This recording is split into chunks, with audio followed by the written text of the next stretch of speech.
The map that shows the scale of Britain's asylum crisis and reveals the rise in the number of hotels used by the government to house migrants at a daily cost of £7.8 million to taxpayers.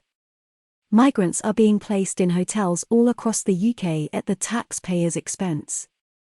The UK government is shelling out £7.8 million a day to house asylum seekers.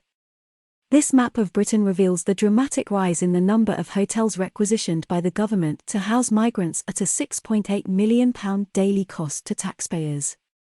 Cities, towns, and villages from London to rural Lincolnshire, Wales's Snowdonia to Devon seaside resorts, are providing emergency rooms, at up to £150 a night per person, for thousands of arrivals needing a roof over their heads in the growing immigration crisis.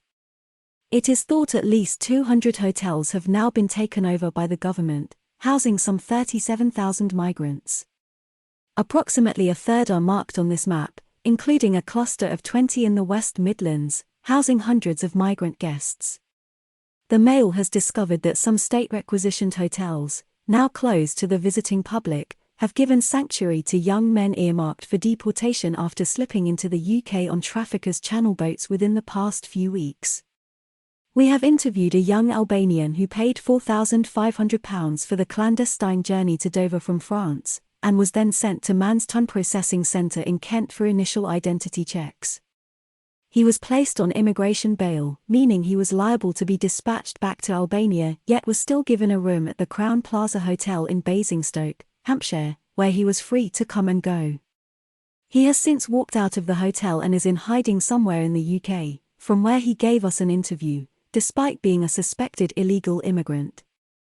This map of Britain reveals the dramatic rise in the number of hotels requisitioned by the government to house migrants at a £7.8 million daily cost to taxpayers. This map of Britain reveals the dramatic rise in the number of hotels requisitioned by the government to house migrants at a £7.8 million daily cost to taxpayers. He told us, "I arrived on October 25 in Dover. I was sent to a place called Manston Processing Centre and put with 300 other Albanians in one building. They took my fingerprints. We were surrounded by guards. Thanks to the big scandal about this centre being overcrowded, I was let out without asking anything more about who I was. I was put on a bus with black tinted windows in the middle of the night and brought to a hotel with other Albanians.